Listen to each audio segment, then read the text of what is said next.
Okay, bulk update operations o bulk update lock o yung BU lock at saka bulk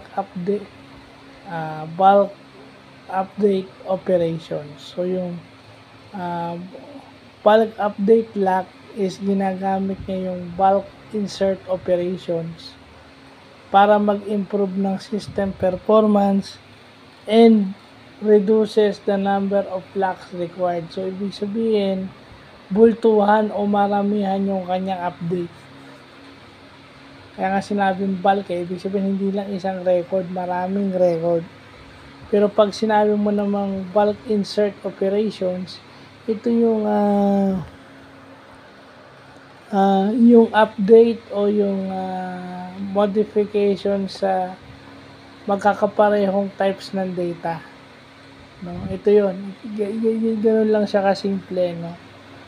Yung operations na ginagawa doon is usually post, patch, and delete. So, yung post is ina-update mo yung content. Yung patch is pinifix mo yung error niya. If ever may vulnerability siya, pinifix yun, inaayos. And then yung delete, yung binubura yung certain part. So malaking kaibahan yung yung create or update. Kasi pag create gagawa and then yung update binabago mo yung laman, dinadagdagan mo, yung delete binubura mo. So yun yung malaking kaibahan. Kasi pag bulk update, yung locks mo limitado pero maramihan yung update na ginagawa. So, yun lang po.